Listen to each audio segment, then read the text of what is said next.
Allahu Akbar,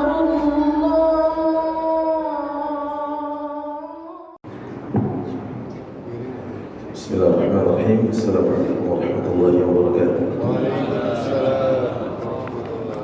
Alhamdulillah, syukurillah, wassalatu wassalamu ala rasulillah wa ala alihi wa ashabihi wa wa'ala. Bersyukur kita pada hadirat Allah Jalla fi'ula. Sampai hari ini Allah masih memberikan kesempatan kepada kita untuk melaksanakan aktivitas amal saleh dalam bulan yang mulia. Mungkin suasana hati kita beda 2 pekanan yang lalu ya. 2 pekanan lalu itu kita kira-kira masih harap dan cemas, hari wajib, berharap jumpa Ramadan, tapi cemas kalau Ramadan ini bukan giliran kita. Kawan saya di Bintaro 3 hari jelang Ramadan istrinya meninggal. Jadi pasti itu adalah kecemasan kita. Pak Ustaz ada masih muda enggak gitu. Karena meninggal ini nomor cabut Pak, bukan nomor urut. Ya kan? Kalau nomor cabut yang Z bisa duluan, ya kan, yang R bisa duluan. Tapi kalau nomor urut A dulu kan, Ahmad Ridwan contohnya. Gitu ya. Alhamdulillah keraguan dan kegelisahan itu terjawab, dan hari ini sudah masuk hari ke-12. Orang Arab bilang ya lahu min sur'an, cepat banget ya, melesat. Berarti kita sudah masuk babak 10 kedua. Besar harapan bahwa apa yang sudah kita persembahkan diterima Allah Subhanahu wa ta'ala. Salam dan salam semoga selalu dan senantiasa Allah berikan kepada Nabi kita Muhammad SAW, keluarganya, sahabatnya, dan tentu umat yang istiqomah dalam amal sunnah. Hadirin bukan Allah, Ramadan ini memang bulan istimewa. Bapak cari 114 surat, 30 juz. Coba cari satu aja di ayat dan surat berapa Allah menyebut nama bulan kecuali Ramadan. Ada nggak? Cari dulu, dia bilang nggak ada aja. Allah coba bilang syahrul Ramadan, nggak ada yang lain. Syahrul Ramadan alladzi unzila fihi al-Qur'an. Ada di Quran surat 9 ayat 36. Inna iddatash shuhuri 'inda Allah 12 syahra fi kitabillah yawma khalaqas samawati wal ardh. Allah cuma sebutin 1 tahun itu 12 bulan. Terus menyebut cuma minha arba'atun hurum. Dari 12 bulan itu ada 4 yang istimewa. Tapi tidak disebut namanya apa? Satu-satunya. Dan satu-satunya itu kita penuh yakin sekali adalah dalam rangka memuliakan apa yang disebut. Kebayang gak di dalam Al-Quran itu Allah jarang menyebut nama, jarang menyebut tempat, kecuali pasti ada tujuan. Dan di beberapa kisah Allah gak sebutin nama. Contoh misalkan, siapa wanita yang menggoda Yusuf alaihissalam? Ada namanya? Siapa namanya? Allah cuma bilang Imratul Aziz. Zulekha itu kan nggak disebut di ayat. Allah cuma sebut Imratul Aziz. Dan Zulekha itu juga masih dalam perdebatan. Karena nama yang lain yang disebutkan oleh para mufassirin di antaranya adalah Ra'in, bukannya Zulekha. Yang kita tahu Zulekha itu merek apa? Bika Ambon ya. Itu sepakat. Nah, kalau disebut nama pasti ada tujuannya. Muhammad disebut surat Al-Fat ayat terakhir, Muhammad Rasulullah contohnya. Allah juga menyebut misalkan nama para nabi. Allah sebut pasti itu untuk memuliakan.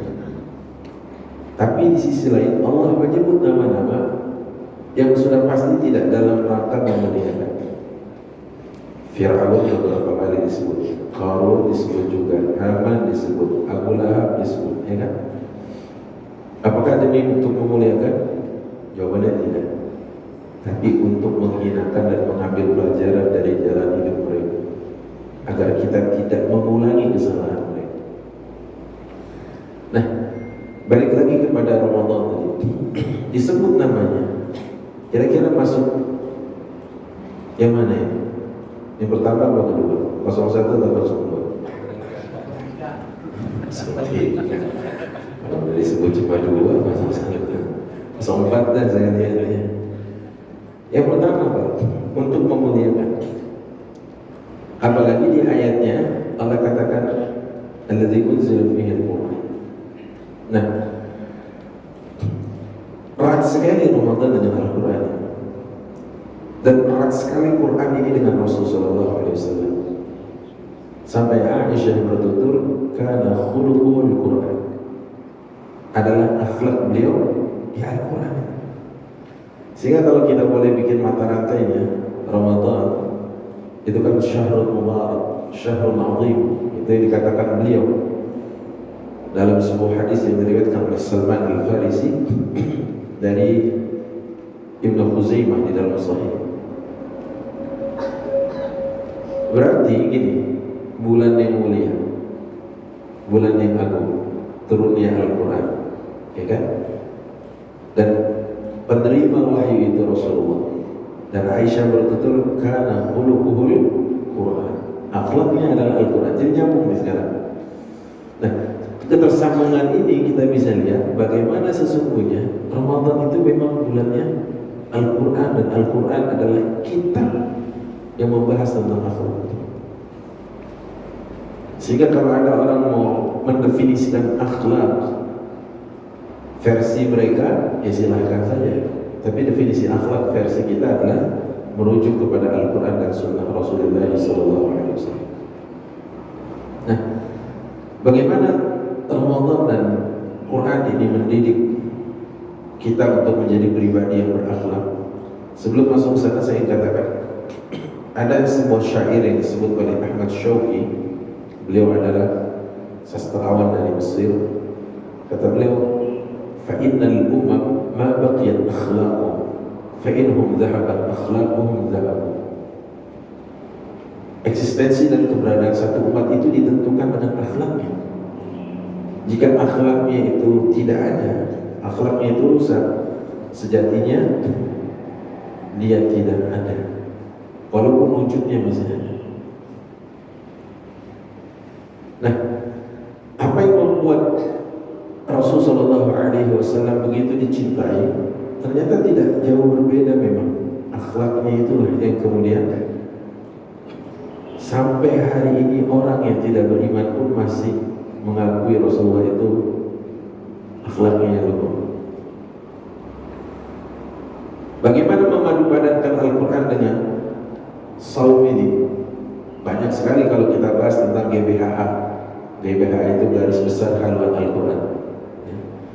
Al-Quran bercerita tentang akidah, Al-Quran juga membahas tentang ahkam, hukum-hukum, Al-Quran juga membahas tentang sejarah, Al-Quran juga membahas tentang umat masa lalu dan masa depan. Al-Quran membahas tentang adab dan akhlak. Dan beliau SAW mendapatkan gelaran wa innaka la'ala khuluqin 'azim. Lantas bagaimana akhlak Rasulullah SAW dalam tempaan Ramadan ini? Saya dulu pernah belajar tentang ilmu nafs. Ilmu nafs itu kalau sekarang kita bilang kayak psikologi lah. Dalam ilmu nafs itu diajarkan tentang bagaimana keistiqomahan seseorang. Jadi kalau orang mengerjakan itu dijaga dengan baik, gitu, itu akan membentuk menjadi habit, kebiasaan. Makanya ada buku 7 Habits gitu ya, sekarang sudah 8. Nah, Ramadan ini ternyata sangat erat sekali dengan pembentukan akhlak. Setidaknya yang pertama itu adalah Bagaimana kita belajar tentang hal yang paling mahal, dan pelajaran tauhid dan pelajaran akidah itu mengajarkan tentang makna ikhlas. Kita bisa loh untuk ngaku saya puasa, padahal sedang tidak puasa, ya kan? Bisa aja. Tapi ikhlas itu artinya adalah bagaimana muraqabatullah, merasa diawasi oleh Allah Subhanahu wa taala fis sirri wal 'alan, baik di saat kita sembunyi, di saat kita berkesendirian maupun di tengah keramaian. Karena ada sejumlah orang dari umat Rasulullah ini sallallahu alaihi wasallam, kata beliau, la a'lamanna aqwaman min ummati ya'tuna yawmal qiyamah mithla jibali tihamah bayda. Aku tahu sekali, kata Rasulullah, la a'lamanna, aku sangat tahu gitu. Aqwaman min ummati, beberapa kaum, beberapa komunitas, beberapa kelompok dari umatku yang tuna yaumil qiyamah, mereka datang pada hari kiamat misla jibali tihamah bayda, membawa setumpuk pahala sebesar gunung Tihamah yang berwarna putih. Kemudian fayaj'aluha Allah haba'an manthura. Tumpukan pahala sebesar gunung itu tadi dijadikan oleh Allah seperti debu yang berterbangan. Ya Allah, gunung nih tiba-tiba seperti debu yang berterbangan yang ditiup gitu. Sahabat bingung, siapa mereka ya Rasulullah? Rasulullah bilang, "Ama innahum ikhwanukum min jallatikum." Mereka sama seperti kalian, kulitnya sama, dagingnya sama, gitu ya kira-kira. Tidak masuk dalam kategori ini Gatot kaca. Gatot kaca itu tulangnya besi, ototnya kawat, berarti nggak masuk ya, nggak masuk dalam hal ini.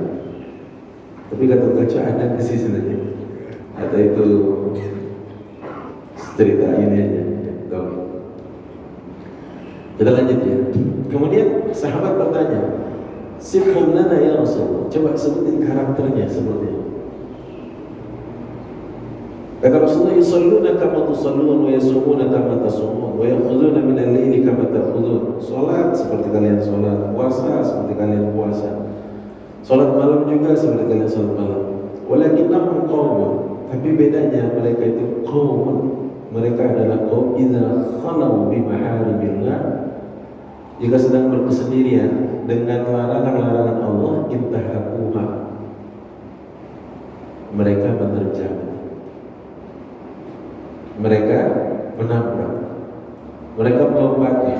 Nah, ikhlas itu nggak mesti harus ada CCTV kan? Nggak mesti. Siapa yang tahu tadi bapak-bapak begitu, aduh batal nih, ke belakang terus sujud lagi, kumur 3 keluar 2, umurnya 3 keluarnya cuma 2, saya yang tahu, nggak ada yang tahu. Sedikit Ustaz, sedikit banyak tahu, ya kan? Ini tentang ikhlas.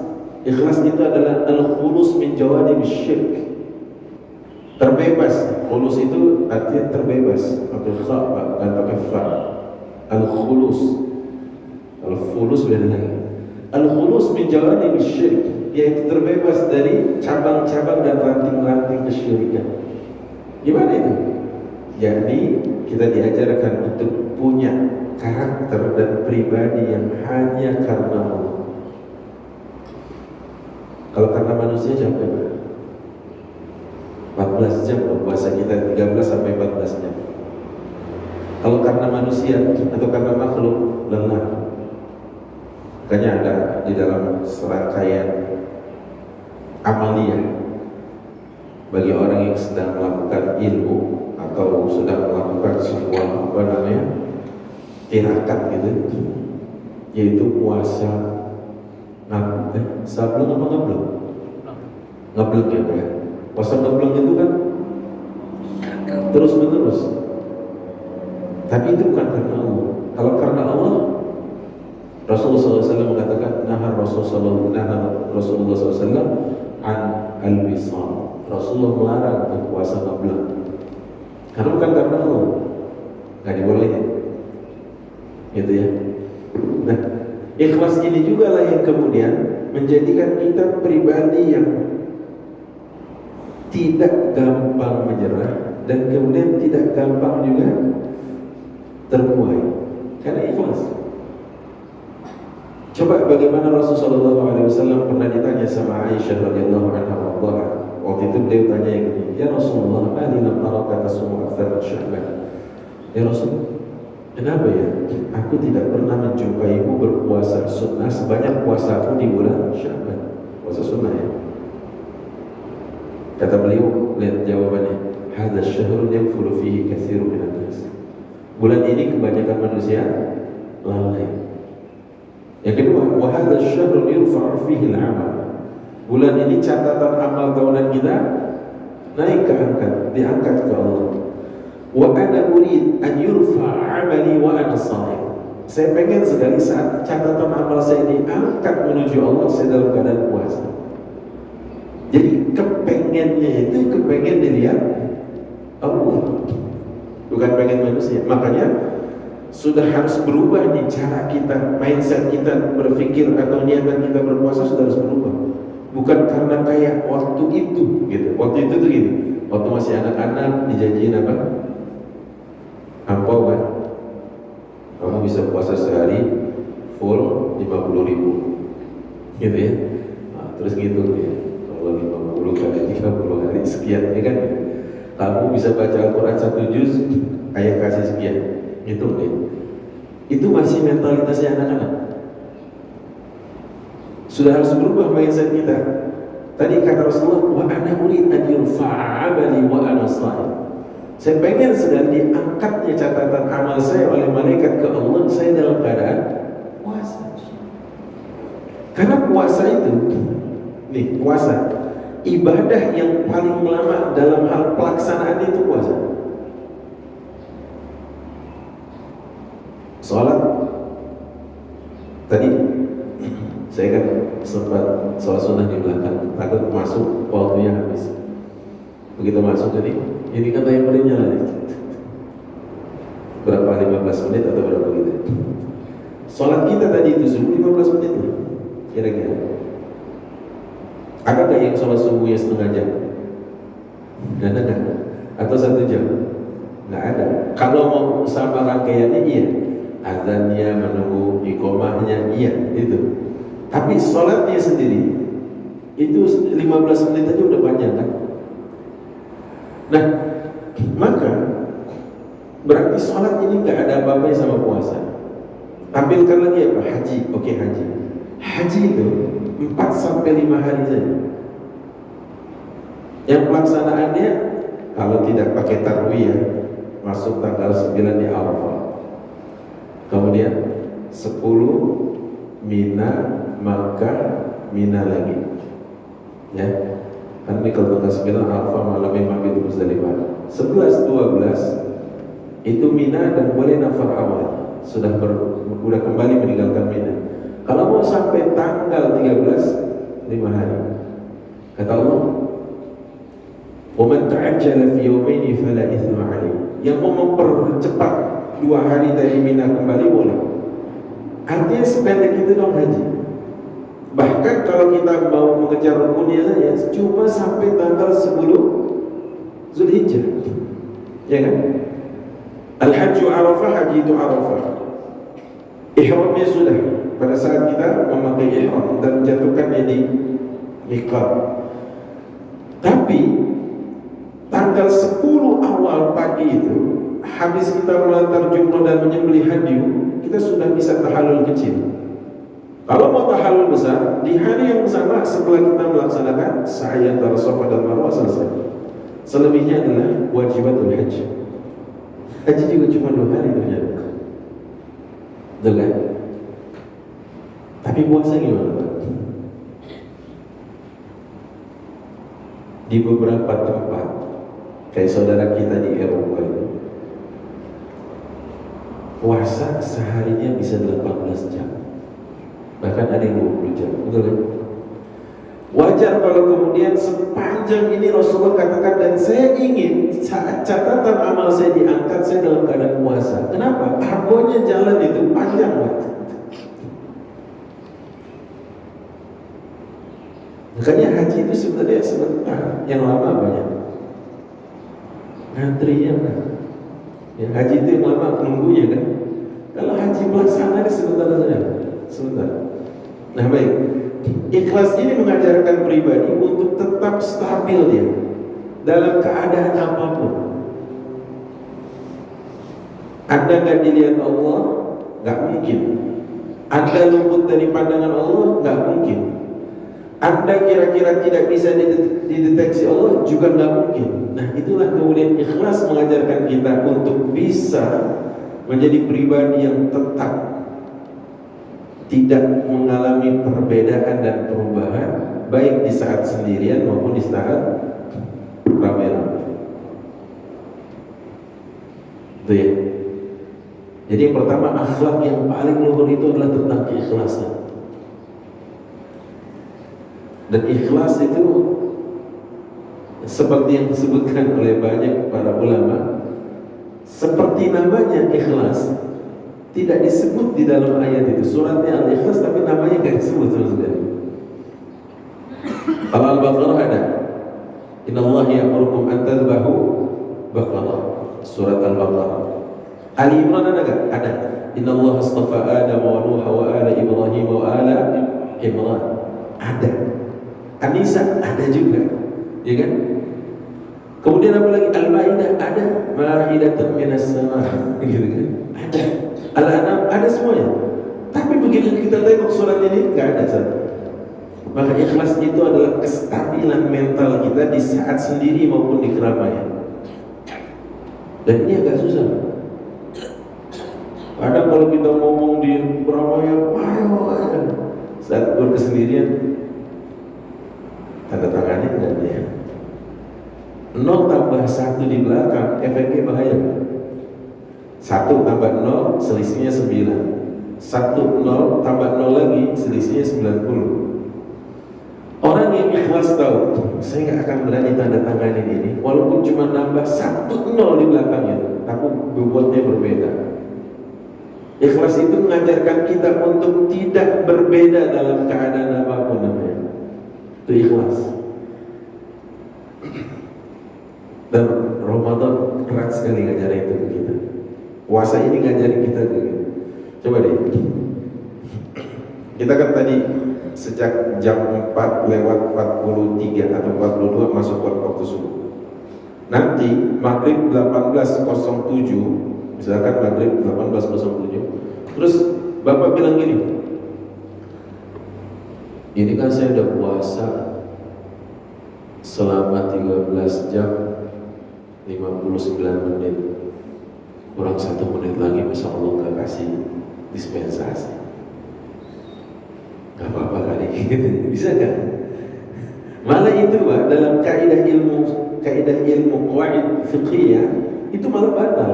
Atau dalam ilmu usul fikih itu membatalkan. Kenapa membatalkan? Karena al-aslu baqa'u ma kana 'ala ma kana. Apa yang dimaksud al-aslu baqa'u ma kana 'ala ma kana? Yaitu hukum asal sesuatu dibangun dari status sebelumnya. Hukum asal sesuatu dibangun dari status sebelumnya. Jika belum ada yang mengamandemen, merubah, meralat, mengedit status ini, maka status tadi masih tetap berlaku. Artinya, jika status kita sebagai shaimin, orang yang berpuasa, maka belum ada hal yang mengeluarkan status itu dan membatalkannya menjadi status orang yang sudah tidak berpuasa, hukumnya tetap berpuasa. Kalau tidak, maka kita wajib mengganti walaupun kurang 30 detik. Karena kaidahnya mendingan lewatin aja jadi 18.08. Karena 18.08 yakin, mantap, ya kan? Tapi 18.06-nya masih apa? Masih ragu kan gitu ya? Itu ikhlas lah. Jangan bilang gini, Masya Allah, gak kasihan sama saya, tinggal 1 menit lagi, udahlah, Allah Maha baik, gak bisa begitu. Ini pertama, akhlak yang paling mendasar ini yang harus kita tanamkan bahkan ke anak-anak kita, dan bahkan ke diri kita. Lihat bagaimana Yusuf alaihi salam, wa rawadathu allati huwa fi baitiha Digoda dia sama seorang wanita yang Yusuf ada di dalam rumah wanita tersebut. Siapa tadi? Imratul Aziz. Namanya kan sudah saya bilang, masih diperdebatkan Zulaikha dan Ra'il katanya. Tapi yang udah sampai ke kita Zulaikha, ya oke lah kalau dia tidak ikhlas ke Allah. Allah sudah disebut kok di situ, walaqad hammat bihi wa hamma biha laula an ra'a burhan rabbih. Kalau bukan karena melihat bukti kebesaran tanda kekuasaan Allah, maka terjadilah itu perbuatan zina. Ikhlas dia jaga betul Allah, maka Allah menjaganya. Ihfazillah yahfazka. Jadi kalau kita jagain Allah, benar-benar Allah jagain kita, maka ikhlas itu modal utama. Baik, ini yang pertama. Yang kedua, Ramadan ini mengajarkan kita menjadi pribadi yang berakhlak luhur sekali, yang disebut dengan sabar. Ya Allah, 14 jam gak makan, gak minum, ya? Itu bukan waktu sebentar, Pak. Apalagi kalau Bapak, kalau Ramadan sih insya Allah aman ya, karena ditemenin banyak orang di dunia ini, around the world gitu ya, lintas dunia. Tapi kalau Bapak lagi puasa sunnah, dulu kami ini diwajibkan sama Kiai di tahun ke-6 dari pesantren itu, di kelas 6 berarti ya, kami wajib berpuasa Daud selama 1 tahun. Jadi puasa sehari, berbuka sehari, puasa sehari, berbuka. Dengan catatan, kalau ada batal tanpa udzur syar'i, maka wajib mengulang lagi dari awal. Ini ya. Dan tiba masa perpulangan, bagi anak pesantren apa sih perpulangan itu? Perpulangan bagi anak pesantren adalah perbaikan gizi, ya kan? Perbaikan gizi. Begitu pulang, aduh, giliran puasa. Ya kan, di rumah gak ada yang puasa kecuali kita yang puasa. Ya Allah. Terus ada acara beberapa kali kami diundang untuk diskusi antar pelajar, antar santriwan. Selesai itu ada komprik, ada apa ya? Bahkan teman-teman cuma ngikutin. Udah sabar, mau pulang dari awal gitu ya. Coba. Sampai akhirnya pernah kami melintas, karena pesantren kami di sini di Jakarta ya. Kalau mau nyekat bus itu harus lewatin, bukan harus tapi lebih enak lewatin mall itu, karena kita nggak perlu masuk ke terminal ya. Begitu melintas, kami sedang puasa itu, teman ada yang ingin, karena saya panggilkan Ahmad ya. Oh ya. Cuma kita bilang, ya lahum fid dunya wa lana fil akhirah. Kita bilang gitu itu sebenarnya tujuannya dua ya. Satu, emang gak punya duit ya, anak santri pulang cuma buat ongkos saja. Yang kedua, kepengen tapi belum bisa beli gitu kan. Kita bilang, ya lahum fid dunya wa lana fil akhirah. Biarin buat mereka di dunia, buat kita di akhirat. Itu ngibur diri sebenarnya. Sabar, itu kan ada 3, ya kan? Sabar dalam taat, sabar dalam maksiat, sabar dalam musibah. Ramadan ini masuk yang pertama, sabar dalam taat. Ya Allah, kalau nggak sabar mengerjakan ketaatan, bubar. Tadi saya pikir Ar-Rahman mau dihabisin. Saya pikir gitu. Beneran, dulu itu, saya sholat tarawih, Bang, imamin. Habis tarawih, di penghujung naik witir nanti ada kultum kan. Allahu Akbar. Ghairil maghdubi alaihim waladdallin. Amin. Bismillahirrahmanirrahim. Ar-Rahman. Itu di belakang ada BM.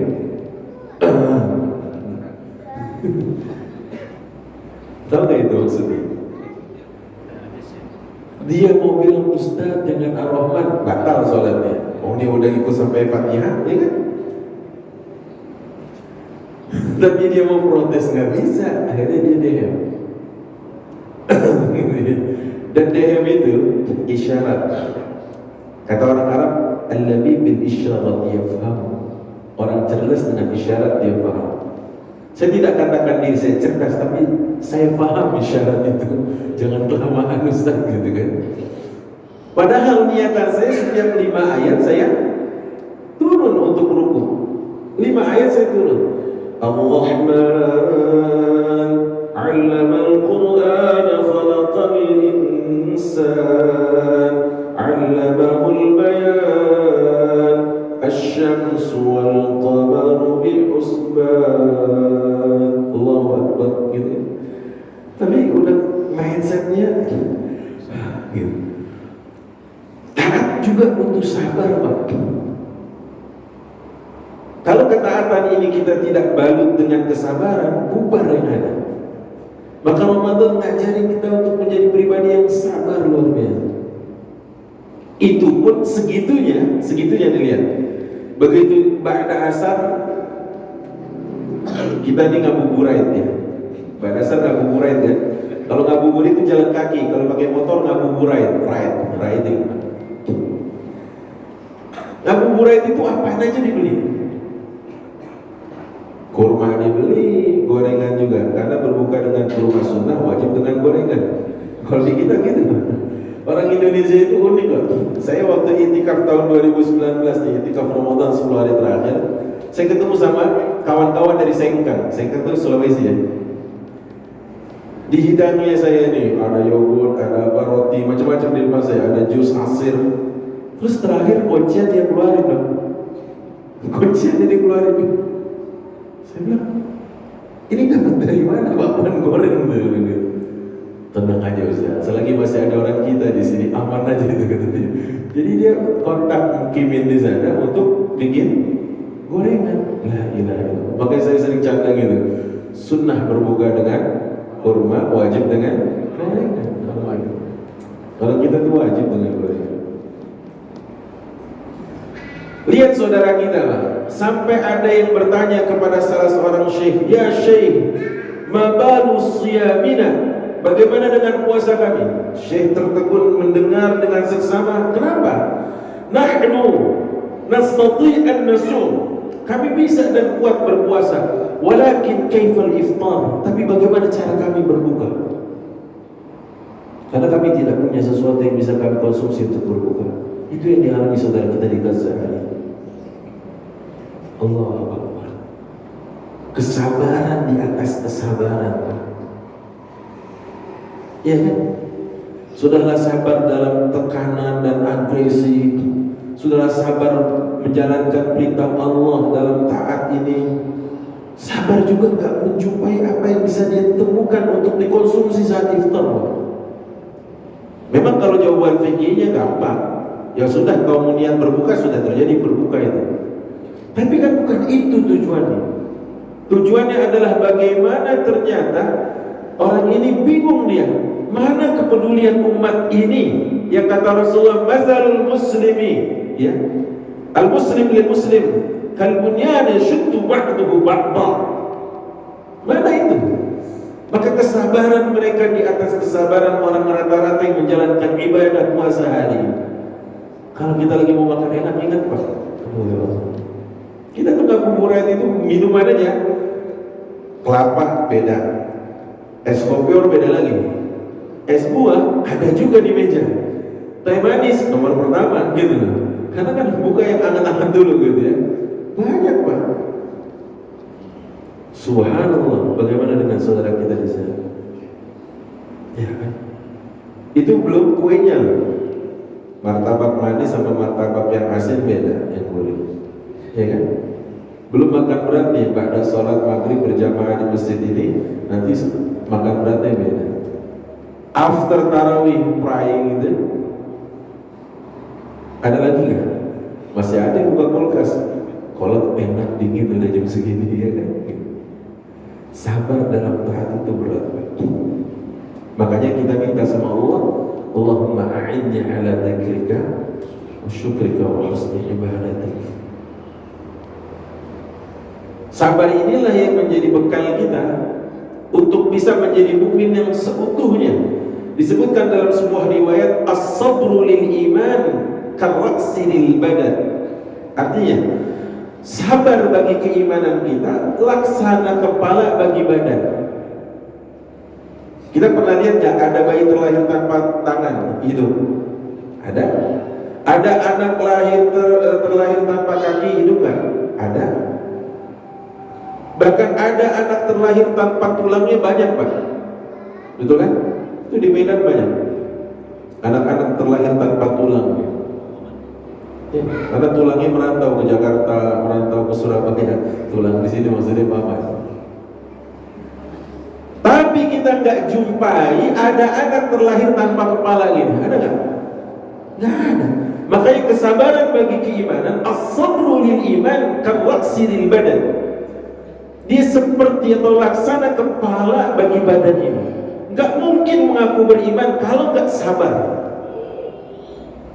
Jangan ngaku beriman kalau nggak sabar, karena sabar itu adalah kepalanya, dan ridha itu, syukur itu adalah mahkotanya. Ada orang bisa pakai mahkota tanpa kepala? Nggak mungkin. Itulah makanya sekali lagi saya katakan, Ramadan ini ngajarin kita menjadi pribadi sabar. Kalau nggak sabar, di depan TV gonta ganti channel, Pak. Mana sih dia azan yang paling cepet? Kayaknya harusnya udah azan nih. Itu kalau nggak sabar. Anak-anak tuh kadang ya, ini sih anak-anak ya, kalau lagi berbuka, jam berapa sih? Sama kayak kemarin lah. Gitu. Sabar aja. Dan juga tiba masanya berbuka, abang pasti akan bahagia sebahagianya seperti kata Rasul. Oh iya, tanya lagi. Jam berapa ya maghrib hari ini? Ya, puasanya anak-anak. Sabar ini membentuk pribadi yang luar biasa. Karena ketaatan tanpa kesadaran dan kesabaran, maka ketaatan itu hanya akan melahirkan ketergesa-gesaan. Ya. Kalau ketergesaan ini pasti akan melahirkan ketidaktenangan. Kata Rasulullah SAW ya, dalam sebuah riwayatnya mengatakan bahwa hati ini apa? Idza ma'annat hadhihi, kalau ini tenang, maka akan tenang seluruh tubuh. Ketaatan tanpa kesabaran hanya akan melahirkan ketergesaan. Yakin, coba ya. Pengennya buru-buru, pengennya udahan aja, pengennya bubaran aja. Beda dengan orang yang tahu Ramadan ini sangat berkualitas, kalau bisa dia gak buru-buru pergi. Yang lebih lucu lagi adalah, udahlah dia nggak puasa Ramadan, ditanya kenapa bang nggak puasa? Habis kalau puasa nggak bisa narik, dia supir angkot. Saya pernah ngobrol naik angkotnya, itu jurusan Rawasari Cililitan Mikrolet 04. Terus saya tanya, habis kalau saya narik nggak bisa, kalau puasa nggak bisa narik. Kalau saya nggak narik, ntar anak-anak lebarannya gimana? Jauh banget mikir ini lebaran. Yang di depan mata dulu nih gitu, yang harus dihadapi. Orang yang sabar Pak, dia gak mau buru-buru nih dalam apa ya, cepatnya melesatnya sebuah ibadah itu. Makanya Rasulullah mengatakan kepada Bilal, ya Bilal, arihna bis salat. Wahai Bilal, buat kami tenang dengan salat. Kalau kita sekarang hari ini, ya Imam, wahai Imam, arihna minas salat. Buat kami segera tenang dari istirahat dari salat ini. Rasulullah bis salat, kalau kita minas salat, beda. Kalau bis salat berarti tenangnya Rasulullah dalam salat. Allah. Iya.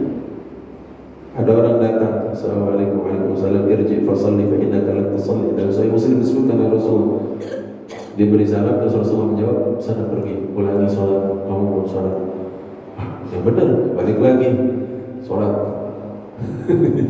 Irji fasalli fa innaka lam tusalli. Sampai 3 kali dia bilang, ya Rasulullah, nyerah, saya enggak kuat lagi. Enggak bisa lebih dari yang ini katanya. Oh, kata Rasul, kalau kamu mau salat, maka fakabbir takbir Allah. Waqra bi Fatihatil Kitab, baca Al-Fatihah. Waqra ma tayassara ma'aka minal Qur'an, baca yang mudah bagimu dari ayat-ayat Al-Qur'an. Tsumma rka' hatta tatma'inna raki'an. kemudian kau ruku sampai tumanninah ruku.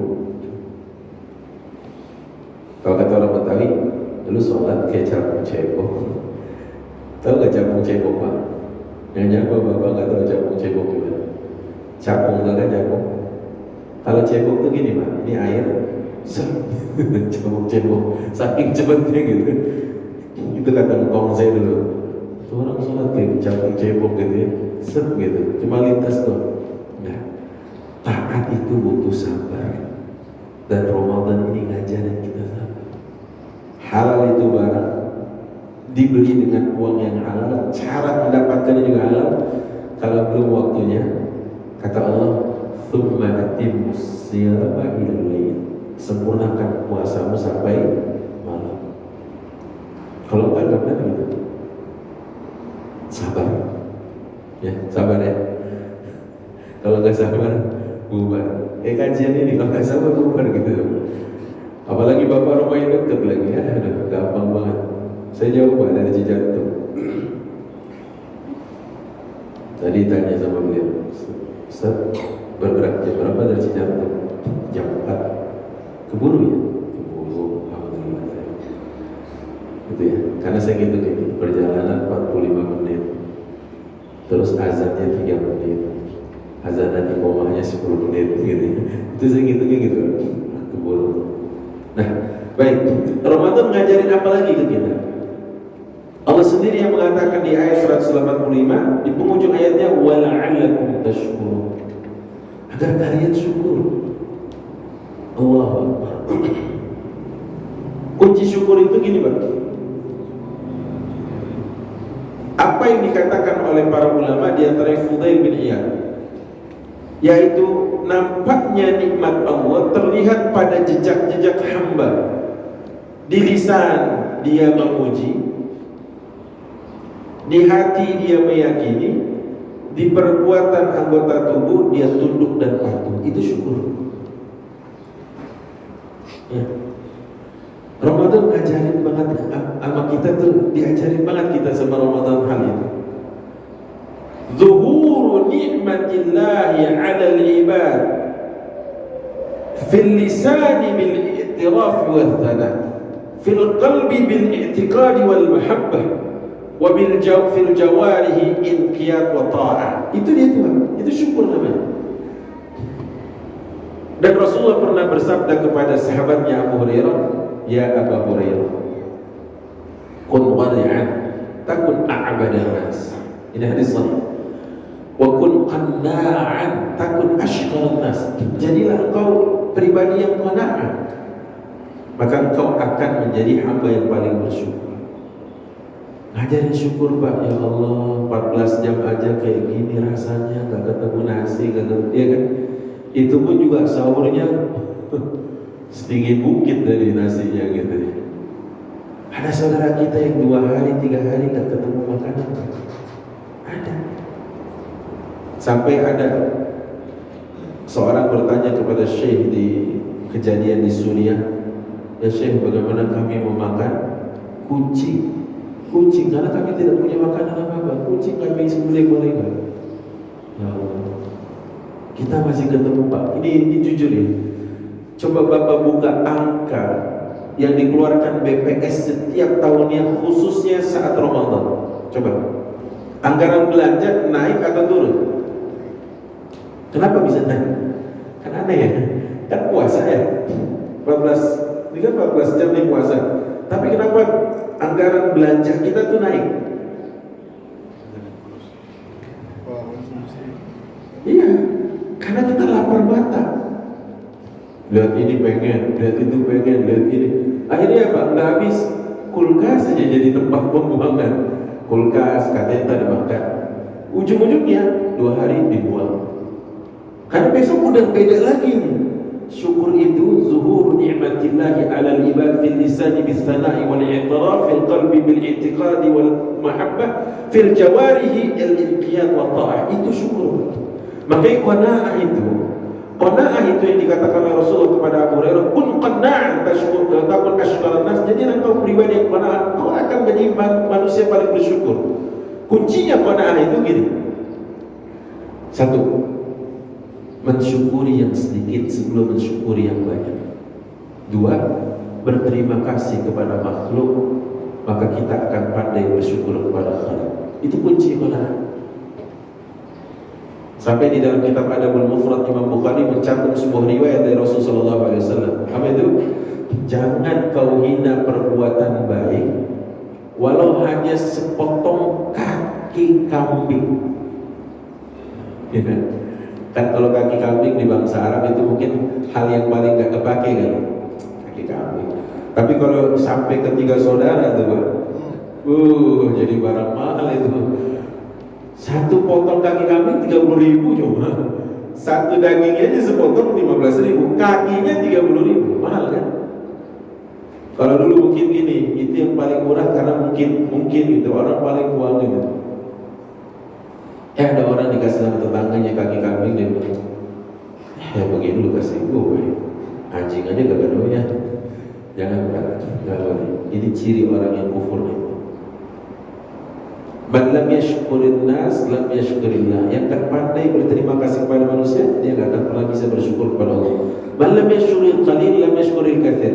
Yang gak bisa bersyukur kepada yang sedikit ini, gak akan pernah bisa bersyukur kepada yang besar. Ramadan ngajarin kita, ya Allah, dari semua yang kita lihat di depan mata kita itu terhidang, kalau udah kena air seret gitu, sama kurma 3 butir, sama sepotong roti, udah kayaknya ya kan, udah, ya Allah, udah enak banget gitu kan. Tadi sih ngincer ini, ngincer itu, betul ya. Tapi ketemu 3 ini aja nih, ada air, ada kurma, ada roti, ya Allah, merdeka banget kayak. Alhamdulillah ala hadhihi ni'mah, gitu kan. Syukur itu ternyata Masya Allah Tabaraka Rahman. Disebutkan oleh, ada sebuah riwayat dari Nabi Dawud alaihi salam. Jadi Nabi Dawud itu pernah bilang begini, Subhana man ja'ala i'tiraf al-'abdi bil-'ajzi an syukrihi syukra, kama ja'ala i'tiraf al-'abdi bil-'ajzi an ma'rifatihi ma'rifah. Yang bisa terjemahin boleh pulang dulu. Boleh, nggak apa-apa. Ini hadiah dari saya.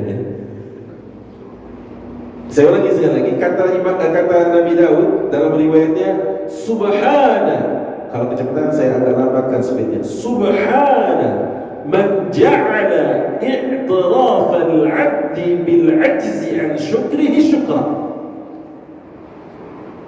kama ja'ala i'tiraf al-'abdi bil-'ajzi an ma'rifatihi ma'rifah. Dah lambat tu Pak, coba lambatnya. Ya, Maha Suci Allah yang telah menjadikan pengakuan diri, pengakuan diri, pengakuan dirinya menjadi lebih bersyukur. Yang mengetahui dirinya jadi yang lebih bersyukur terhadap diri. Berarti untuk pulang jam 8. Kurang tepat artinya. Maha Suci Allah yang telah menjadikan pengakuan seorang hamba akan lemahnya dia dalam bersyukur sebagai bentuk kesyukuran. Jadi kalau kita makin kaku, ya Allah, saya belum pandai bersyukur, ya Allah, nikmatmu tidak pernah berbanding lurus dengan rasa syukurku kepadamu, itu sejatinya orang itu sedang mensyukuri nikmat Allah. Kata Nabi Daud, sebagaimana Maha Suci Engkau ya Allah yang telah menjadikan pengakuan seorang hamba akan lemahnya mengenal Allah adalah sebagai sebuah ma'rifah, pengenalan terhadap Allah. Jadi kalau ma'rifat itu bukan ngaku-ngaku ma'rifat. Oh, ada udah ma'rifat mau terus enggak, justru kata Nabi Daud, Maha Suci Engkau ya Allah yang telah menjadikan pengakuan seorang hamba akan lemahnya mengenal Allah adalah sebagai sebuah pengenalan terhadap Allah. Itu Pak, syukur namanya. Maka syukur ini adalah akhlak yang luhur sebenarnya. Sampai Rasulullah bilang, yang tidak bisa, kan gitu, yang tidak bisa mensyukuri yang sedikit, nggak bisa mensyukuri yang banyak. Yang nggak bisa terima kasih kepada makhluk, nggak akan terima kasih kepada Allah. Segitu tuh Pak kaidahnya. Iya juga ya. Oke, sekarang nih Ramadan ini ngajarin kita yang bersyukur. Bersyukurnya kita itu tinggal di Khatulistiwa, Khatulistiwa, bahasa Arab itu Khatulistiwa, yang mana malamnya dan siangnya itu mirip sama 12 jam. Coba di beberapa negara Eropa di musim tertentu puasa 18 jam kan? Bahkan kalau kita buka YouTube ada di bagian negara mana gitu 20 jam puasa. Ya Allah, bersyukur kita nggak tinggal di Indonesia. Bersyukur lagi kalau seandainya kita melihat dan menengok adanya syariat safar itu boleh berbuka misalnya. Kalau mereka yang mau mengambil rukhsah, ada jamaah waktu saya bawa umrah Ramadan, Pak kita ini mau musafir, kalau mau buka silakan, enggak juga nggak apa-apa, itu pilih. Kuat Ustaz, kuat ya. Kira-kira berapa ini tanya Ustaz, maghrib berapa jam lagi? Karena kalau ke Saudi tambah 4 jam. Berarti kan 18 jam ini kan terbiasa, ini tambah 4 jam lagi. Sudah saya bilang buat tadi, kita ini musafir, kalau mau buka silakan kan gitu kan. Gak kuat ya. Kuat ya, ditahan aja dulu. Tapi ntar nanya lagi, sampai berapa ya? Gitu. Jadi pertama adalah ikhlas, kedua sabar, ketiga syukur, dan yang terakhir Ramadan ngajarin kita untuk menjadi pribadi yang iltizam. Apa itu iltizam? Komitmen. Dan kita puasa kita udah enak banget. Jadi puasa kita ini yang sekarang adalah amandemen yang keempat. Dulu puasa kita wajib Asyura. Ya waktu Rasulullah ketemu sama Yahudi, Rasulullah tanya, mana kunta sumur? Kenapa kalian puasa Asyura? Puasa kami ini karena hari ini Allah selamatkan Musa dari kejaran Fir'aun. Nasumu syukranillah. Karena kami puasa dalam rangka mensyukuri hal itu. Kata Rasulullah, nahnu ahaqqu bi Musa minkum, kami lebih berhak. Kalau bicara Nabi Musa, kami lebih berhak daripada kalian. Yang kedua, turunlah ayat 183 dari surat Al-Baqarah ini. Tapi sifatnya masih takhir, masih memilih. Faman tatawwa'a khairan fahuwa khairul lahu wa an tasummu khairul lakum in kuntum ta'lamun. Diamandemen lagi sama Allah dengan fase yang ketiga, fase yang dialami oleh sahabat dan menimpa salah seorang dari mereka namanya Qais bin Surah. Gimana itu? Jadi kalau kita udah ngantuk Pak, udah ngantuk nih, itu sudah wajib menahan puasa walaupun kita belum makan minum. Misalkan habis sholat maghrib kita gini ngantuk, itu udah wajib puasa. Nyambung lagi sampai besok maghrib. Dan itu pernah dialami oleh Qais. Jadi Qais itu pernah pulang dari kebun kurma, kami kerja di kebun kurma. Begitu pulang, istrinya nggak punya apa-apa aja. Dia keluarin uang, coba deh beli biar bisa kita berbuka. Begitu beli ini si istri, sampai di rumah dia lihat suaminya sedang tidur, capek seharian di kebun kurma. Dia lihat suaminya tidur. Apa kata istrinya? Alangkah kasihannya dirimu hai suamiku, karena sejak kau tidur kau harus tahan puasa. Besoknya dia balik lagi ke kebun, bekerja lagi dan siang hari terik panas, ughmiya alaihi, jatuh pingsan. Turunlah ayat 187, posisi kanan atas, uhilla lakum lailatas siyami rafathu ila nisa. Itu Pak, komitmen kita harus pegang betul tuh, iltizam namanya. Kalau belum jangan disentuh, kalau belum jangan dicoba, kalau belum jangan kau akses. Kenapa? Belum waktunya. Ulama memberi kaidah, man istajala syai'an qabla awanihi uqiba bihirmani. Barang siapa yang menyegerakan sesuatu di luar jam tayangnya, maka dihukumi terlarang. Saya tanya, ada orang sudah wudu, sudah rapi, nutup aurat gitu ya, menghadap kiblat, sholat zuhur jam 10 siang boleh? Ikhlas dia Pak? Iltizam, harus komit. Gak bisa dia bilang, Ustaz udah gak sekantor, saya ikhlas banget Ustaz, Allahu Akbar. Gak boleh. Iltizam namanya. Iltizam itu harus komitmen. Qabla zawal nggak boleh sholat zuhur. Ada cerita 2022 lalu, Covid berakhir tahun berapa? 2022 ya. Saya umroh nih sama beberapa teman-teman dari musyawarah ada di Masjid itu bareng saya dan sebagainya. Saya duduk bersejajar dengan mereka ini di belakang bisnis kelas persis kan. Kaki kita bisa selonjoran, semi bisnis lah ya. Sebelah saya ini ada 3 mahasiswa dari Qasim University of Madinah di Madinah, Qasim University. Tiga kursi. Sepanjang jalan ngomong aja pakai bahasa Arab. Ya, saya paham lah yang ngomong. Kan pramugari beberapa menit sebelum berbuka dia kan bagikan itu distribusi kan, dikasih semua udah kita. Dengan PD-nya dia lihat gini, oh udah azan. Bertiga bilang, hana waktu iftar. Dia bilang, bismillah. Terus saya bilang, dari awal saya nggak ngobrol, saya ya diam aja kan gitu. Sekali tidur, buka baca Al-Quran. Terus saya tanya dong, apakah sudah yakin masuk waktu maghrib? Hana waktu salat, saya bilang gitu. Kaget dia. Ini orang ngerti bahasa Arab, berarti dari omongan dari awal saya pahami omongan mereka bertiga. Udah, saya bilang, alaysa al-aslu istishabul hal wa baqa'u ma kana ala makan.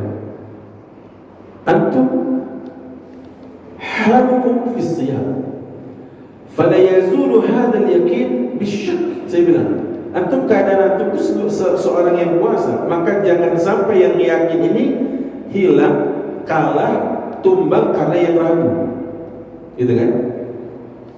Ternyata lagi ngobrol berapa menit lah, 1 sampai 2 menit. 1 menitan lah kira-kira. Baru ada announce dari ruang kokpit kepada seluruh penumpang kaum muslimin dan muslimat, diberitahukan waktu maghrib telah tiba. Dia langsung saling melihat, Pak. Jadi gimana nih puasa kita katanya gitu ya. Iltizam. Kalau kayak gitu yang paling tahu adalah, yang paling tahu saat itu di koordinat berapa kita sudah memasuki maghrib dan matahari terbenam siapa? Pilot, Pak. Karena pilot di depannya ada layar yang memang membantu secara saintifik, secara ilmu, itu membantu tentang akurasi apanya? Terbenamnya matahari. Gak bisa kita bilang, oh udah, bukan, gak bisa. Iltizam namanya. Man istajala syai'an qabla awanihi rukiba bihirmani. Siapa yang menyegerakan sesuatu di luar jam tayangnya dihukumi terlarang. Makanya gak ada di Islam, ya ini kan wanita yang saya mau nikahin, ya udah saya tes dulu aja. Gak bisa. Ini bukannya sepatu yang Anda beli cocoknya di kaki, oh pas gitu. Iya. Ini nggak bisa. Man istajala syai'an qabla awanihi uqiba bihirmani. Siapapun orang yang menyegerakan sesuatu di luar jam tayangnya, maka dihukumi terlarang. Iltizam, komitmen gitu. Nah itulah makanya hari ini kita kehilangan poin-poin akhlak dan adab kita di sini. Akhlak ini kemudian entah kemana lunturnya. Tentang makna keikhlasan. Hari ini standarisasinya adalah duniawi. Bingung juga saya. Iya, standarnya itu terlalu remeh. Di depan Ka'bah dikasih tahu minta jannah semua, bilang fulus. Dan lihat videonya, Pak. Walaupun pulang ke Afrika jadi orang kaya, betulan itu orang itu jadi miliarder katanya. Dinasihatin sama kawannya, minta jannah semua. Fulus. Di sini otaknya udah duniawi banget, setupnya itu setup duniawi udah. Iya. Pak, kata Rasulullah gini, man kanat dunya hammahu, siapa yang dunia itu jadi obsesi terbesarnya, maka apa kata Rasulullah? Farraqallahu amrahu. Kata Rasulullah, Allah cerai beraikan urusan. Kemudian apa lagi? Allah Subhanahu wa ta'ala akan sulitkan urusannya. Dan Allah jadikan kefakiran, uja'alal faqra baina ainai. Allah jadikan kefakiran di depan matanya. Dan yang terakhir, walam ta'tihi dunya, dan tidaklah dunia datang kepadanya illa ma qaddara lahu, hanya sebatas yang ditakdirkan sedikit itu. Iltizam kita itu jangan orientasinya dunia dulu. Tapi kalau dunia itu semacam kayak cambukan buat kita, urusan dunia, iltizamnya luar biasa. Masuk kantor nggak mau telat, oke, iya kan? Bagus. Deadline dikasih ada apa? Kalau bisa sebelum deadline sudah, oke. Mau take off, mau safar kemana? 3 jam sudah ada di bandara, oke, nggak apa-apa. Tapi jangan sampai akhirat kalah sama yang kayak begini. Giliran sholat aja baru azan, kan gitu ya. Di Baitul Izzaz komanya 15 menit, imamnya bacanya Ar-Rahman, Al-Waqi'ah, ya hadits gitu ya, panjang ya, tenang aja, kita gitu. Allah bilang fastabiqul khairat. Iltizam kita kalau sama urusan dunia bisa, harusnya kepada akhirat juga dong, ya kan? Oh takut nih, takut kalau saya nggak ngeluarin pajak, SPT-nya sudah ada. Loh, zakat nggak dikeluarin? Gitu. Zakat ayo dong. Fahaqqullah ahaqqu bil wafa. Kata Rasulullah, hak Allah lebih pantas untuk ditunaikan. Terus apa lagi? Hal-hal yang sifatnya kayak gitu coba. Yang kayaknya kita harus komit terhadap urusan dunia, tapi urusan akhirat terlalu longgar. Ayo. Ketemu klien, udah janjian ini, orang tua nggak disambangi, ya kan? Ayo, ini juga bagian dari perkara yang melahirkan akhlak yang mulia. Berbuat baik kepada orang, senyum, sapa, salam, luar biasa. 5S itu ada semuanya. Sampai ada tanya nih, jamaah tanya ke saya, Ustaz, bagaimana ya Ustaz? Kalau saya punya cita-cita beristrikan, saya punya istri customer service. Kenapa emang? Santun banget ngomongnya. Ya, pagi dengan saya ada yang bisa saya bantu banget. Gitu kan. Dia ada obsesi pengen punya istri customer service gitu loh. Yang santun, kalau diomelin baik Pak, baik Pak. Kalau ada komplainan, baik Pak, terima kasih Pak. Saya bilang bener juga sih ya gitu ya. Tapi jangan-jangan ada perang batin di antara customer service itu. Saat dia harus memerankan gimana di kantor dan seperti apa hakikat di rumahnya. Ada nggak di sini yang suaminya dari customer service? Jangan-jangan di rumah dia kayak singa lapar ya, yang mencurahkan semua apa yang menjadi beban di kantor di rumahnya. Iltizam Pak, komitmen. Makanya susah kan komitmen itu. Umar gayanya begitu, ya udah begitu terus. Abu Bakar gayanya begitu, ya emang begitu terus. Yang susah itu kalau ghairu multazim, tidak iltizam. Apa itu? Munafiq. Zul wajhaini, punya 2 wajah. Ibu-ibu paling tahu. Bu, bagaimana orang yang punya 2 muka? Susah nggak? Repot nggak? Kata ibu-ibu, 1 aja skincare-nya mahal. Iya kan? 1 aja perawatannya mahal, gimana 2 mukanya? Iya. Maksud saya adalah pada saat kita bicara tentang iltizam, hanya munafikin yang ghairu multazim, yang tidak iltizam itu orang munafik. Dia begini di dalam satu keadaan, seperti ini dalam keadaan yang lain. Orang yang berpuasa, orang yang selamat insya Allah dari nifaq. Karena dia apa? Multazim, dia iltizam. Itulah hakikatnya, itulah karakternya, itulah mentalnya, itulah modelnya, itulah pembawaannya. Sehingga dia nggak perlu men-touch up, nggak perlu mem-make up apa yang memang bukan ada pada diri. Nah itu Ramadan mengajari kita untuk seperti itu. Dan mudah-mudahan ya keluar kita dari madrasah Ramadan ini, akhlak tadi itu kita dapat. Ada tanya jawab nggak sih? Nggak ada kan ya? Oh ada, langsung tunjuk tangan. Silakan Pak. Assalamualaikum warahmatullahi wabarakatuh. Waalaikumsalam. Pak Ustaz, kita kan kalau beribadah itu transaksional. Misalnya gini, saya bersedekah harapan akan mendapatkan yang gantinya kan. Terus saya sholat atau puasa karena takut. Nah itu merubah mindset itu ke ikhlas gimana? Nah, masih transaksional gitu. Ya, tapi sih Pak sebenarnya Pak siapa izin? Alasan. Ahsan amal, masya Allah ya. Ahsan, makasih barakallahu fiik. Sebenarnya emang kita sama Allah transaksional. Tadi nggak boleh kan sama manusia. Makanya ikhlas itu hanya untuk Allah. Dan perintah untuk mengharap dari Allah juga perintah Allah. Ya ayyuhalladzina amanu taqullaha wabtaghu ilaihi alwasilah. Jadi perintah Allah. Allah memberikan janji di banyak ayat, orang yang berinfak sama seperti satu butir biji gitu yang dengannya nanti keluar 7 tangkai, dan setiap tangkai ada 100 bulir gitu ya. Dan Allah sendiri yang mengatakan di Quran surah 9 ayat 111, innallaha ashtara minal mu'minina anfusahum wa amwalahum bi anna lahum jannah. Allah juga yang mengatakan di surat 61 ayat 10, ya ayyuhalladzina amanu hal adullukum ala tijaratin tunjikum min adzabin alim. Jadi emang Allah yang suruh. Tapi kalau level tertingginya udah nggak begitu. Level tertingginya adalah dia cuma mengharap ridho Allah. Jadi itu anak tangganya. Level-levelnya, level tertinggi sudah yang diharap ridho Allah.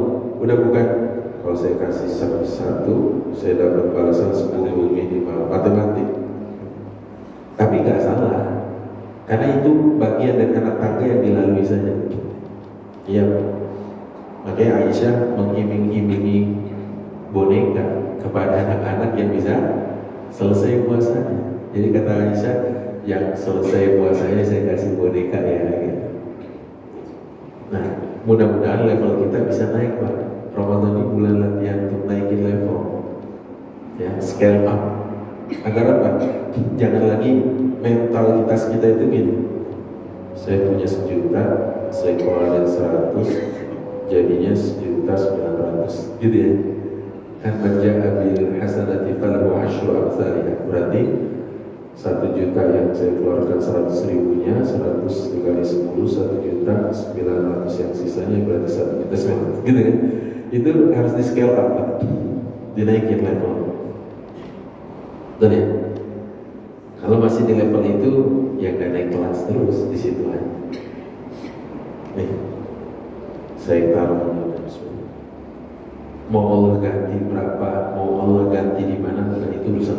Itu beda tuh Pak. Itu ilmu pasrahnya gede, itu tinggi. Jangan malah hitung-hitungan. Terakhir dia bilang, ya Allah, kan saya sudah begini. Janji itu itu nggak benar itu. Ya Pak ya. Nah, latihan Ramadan ini latihan. Makanya salah satu caranya itu 2L. Berapa Bu? 2L. 2L ya Pak. Lakukan, lupakan. Kalau mau tambah 1L lagi 3L. Lakukan lalu lupakan.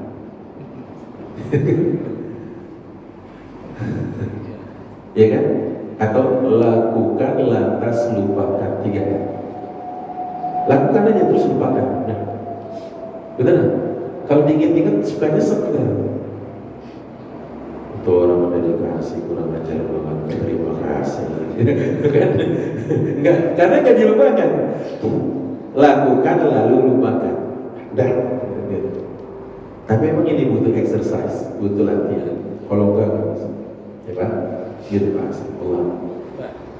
Ustadz kok nanya ini? Jangan nanya. Saya coba menjawab dengan teks yang Ustadz bilang, saya pulang jam 8. Baru setengah jam 7. Enggak dijawab nanti enggak ada. Dan ini tadi. Jadi kalau bahasa yang bisa kita dan akhlak ya. Nah sekarang kan ketika diperkenalkan kata-kata etika, ya kan. Nah, apa sih yang membuat penggunaannya? Nah, sekarang udah merambah kepada etika berbangsa, walaupun itu dimulai dengan etika pribadi terutama juga pemimpin. Nah, tadi kata-kata Bu Syawki tadi itu kan luar biasa ya. Kalau tidak punya akhlak, tidak ada etika, itu dianggap. Kira-kira gimana menjelaskannya? Iya betul. Jadi tadi syair yang saya bacakan itu relate. Jadi dia tidak sedang menembak bangsanya di Mesir, kan? Iya. Jadi untuk semua kalangan. Kalau eksistensi keberadaan seseorang satu bangsa itu dengan akhlak, nggak ada akhlak sama aja nggak. Nah, mirisnya sekarang adalah pada saat kedustaan, kebohongan, kecurangan, kezaliman itu telanjang mata di depan. Yang dulu mungkin dilakukan, tapi sembunyi-sembunyi, gitu ya. Tapi kalau saya lihat, kita memang sebagai umat nggak boleh jadi kagetan juga sih, kaget gitu kan? Karena hadis Rasulullah sudah menjadi nubuah bahwa akhir zaman itu akan begini. Itu akhirnya untuk meredam kekecewaan kita, oh iya udah ada hadisnya sih, gitu ya. Kenapa ada orang begini dan seterusnya? Oh iya, ciri akhir zaman. Tapi bukan kita berpangku tangan tidak melakukan perubahan. Harus Pak. Kapan berubahnya itu urusan Allah. Hasil itu Allah yang menentukan. Tapi kita diminta berusaha. Nah, saya pernah membaca, kalau nggak salah dalam kitab Al-Ahkam As-Sultaniyah, disebutkan bahwa memang di antara hal yang paling penting adalah justru dari pucuknya. Karena ikan busuk itu dari kepalanya. Itu kan ikan, bukan bangsa. Ini perumpamaan. Berarti kalau nggak bisa nangkep perumpamaan, dulu bahasa Indonesia jelek pelajarannya. Jadi ikan rusak, ikan busuk dari kepala. Ustaz, gimana dengan hadis atau riwayat yang mengatakan bima takununa yuwalla alaikum? Seperti apa kondisi kalian, seperti itulah akhir pemimpin kalian. Betul itu, dan tidak ada tabrakan sebenarnya di sini. Kenapa? Karena ternyata sudahlah atasnya busuk, bawahnya emang pengen dibusukin gitu. Busukan aku gitu. Kompak, klop. Susahnya adalah pada saat effort kita, sekuat tenaga kita katakan kepada lalat nektar bunga itu harum dan wangi, lalat tetap milih sampah. Kata lalat, emang saya sukanya ini. Kita bilang ini nektar bunga wangi nih, harum nih. Tetap aja matanya itu disetting sama Allah untuk melirik apa? Sampah, susah. Jelas ya? Kita kasih tahu ini emas nih. Milihnya kerikil, ya kan? Ini mutiara nih harus nyelam sekian kedalaman lautan dan harus mengeluarkan itu dari cangkangnya. Pilihnya batu split. Ya batu split kan di pinggir jalan juga banyak kali gitu ya. Makanya saya katakan ini jadi sinkron antara pemimpin yang rusak, kemudian rakyatnya emang memilih untuk mau terus rusak. Ya sudah. Akhirnya apa yang dikatakan Syauqi tadi mencakup semuanya, dan misdahu qaulillahi ta'ala sesuai dengan firman Allah, innallaha la yughayyiru ma biqaumin hatta yughayyiru ma bi anfusihim. Kalau nggak mau ada perubahan dari dalam ya begitu aja terus gitu kan. Nah itu akhlak yang sekarang harus kita terjemahkan ya biar lebih universal mungkin bahasanya etika. Etika berbangsa, etika bernegara, etika bertetangga, etika bermasyarakat, etika berorganisasi. Ini etikanya ada semua. Islam itu agama yang syamil mutakamil, sudahlah sempurna menyeluruh. Maksudnya apa? Semua dibahas. Etika masuk kamar mandi sampai etika urus negeri. Nggak begajulan. Ya kan yang payahnya ini kalau sopirnya mabok gitu loh. Sopir mabuk bawa mobilnya apa? Ugal-ugalan. Tinggal aja Pak. Tinggal penumpangnya aja banyak istighfar. Astagfirullah. Sampai ada lelucon. Tapi supir yang begitu bagus Ustaz. Kenapa? Dia langsung ngajak praktek. Kalau Ustaz banyak istighfar lah, banyak istighfar. Kalau sopir yang begitu banyak astagfirullah. Innalillah gitu ya katanya. Nah, tinggal kita melihat bagaimana ya. Walaupun kata Fudail bin Iyad, kalau ada satu doa yang Allah ijabah untukku, aku cuma mau berdoa agar Allah jadikan pemimpin itu baik. Tapi itu bukan satu-satunya, dan itu bukan hadis, Pak. Fudail bin Iyad itu jauh hidupnya dari Rasulullah. Saya sampaikan hadis riwayat Muslim, kata Rasulullah, ya Allah, siapapun yang kau takdirkan memimpin urusan umatku ini, dan mereka mempermudah urusan umatku, maka permudah mereka.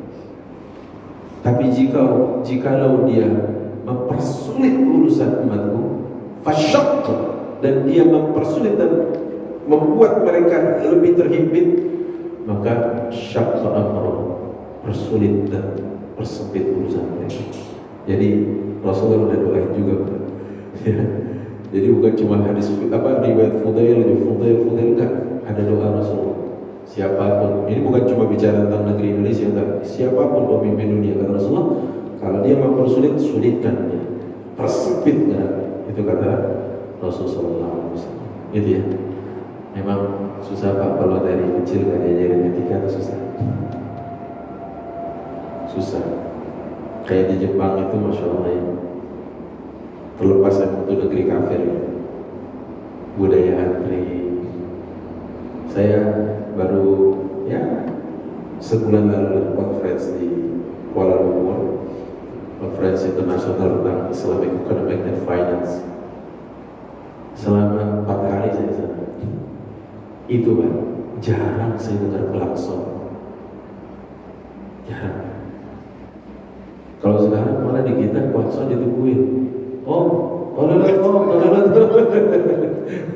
Joget-joget tuh anak-anak ya. Di sana Pak, klakson itu kecuali yang terdesak Pak baru klakson. Kalau enggak. Saya ada punya ustadz di sana. Orang Indonesia, orang Muntilan kalau nggak salah. Beliau profesor dalam ilmu usul fikih, ngajar di IAIUM Malaysia. Itu beliau bilang sudah 26 tahun tinggal di sana. Ustaz, di sini memang jarang kita dengar klakson, karena bunyi klakson itu aib, membuat kegaduhan, bising. Coba kalau gitu Pak, ini mau putar balik nih, begitu keluar nih RS Al-Badr nih, ada yang mau ke kanan, ke sana, ke Palau, ada yang mau ke kiri, gitu kan. Kenapa saya tahu? Saya ngajar di sini Pak, sebulan saya ngajar 3 kali. Jadi saya tahu banget lah, insya Allah, gitu ya. Ya itulah keadaan kita, dan memang panjang sih perjuangan kita harus mengubah ini. Tapi Allah yang menentukan hasilnya, kita cuma berproses. Itu ya, saya cukupkan karena saya harus bergerak lagi. Jam 8 saya ngisi di Cimory, jam 10 saya ngisi di Bintaro, jam 1 saya isi di Bulungan, jam 4 saya ngisi di Balekati. Jadi itu mobil kayak rumah saya, ada alat mandi, baju ganti, ada apa.